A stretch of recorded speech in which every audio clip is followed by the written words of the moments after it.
организация за права на животните, политическа и антиаборт, анти-Тръмп и антиаборт.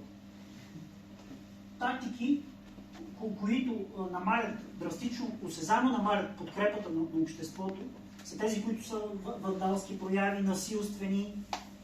Също важи по-натам, има изследване и за акцент върху сексуалността, реакции, голота и така нататък. Значи, с една много важна скоба, че тия акции могат да изиграят и плюс, като привличат медийно внимание.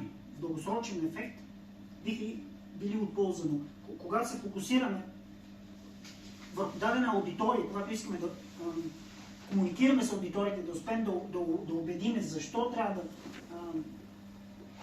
да станат вегани, когато искаме да ги убедиме, че техният избор генерира страдания, когато са невегани, трябва да намерим един подход, който е да ги провокираме да мислят и да ги накараме да ни слушат. За да накараме да ни слушат, ние трябва да ги заинтригуваме.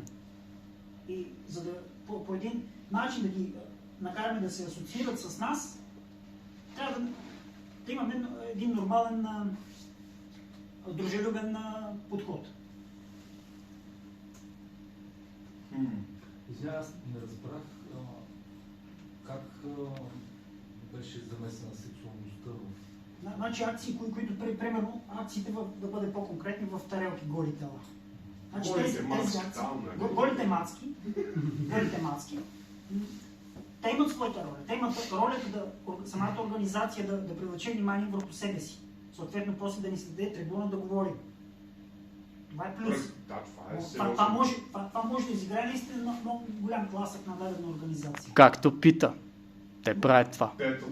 Да, но когато искаме, ако целта е да привлечем вниманието на медиите, провокация. Тази акция би била много ефективна. Обаче не всеки път да е само голи маски, нали така? Да, защото искаме да покажем, да дадем послание и на общността, на хората.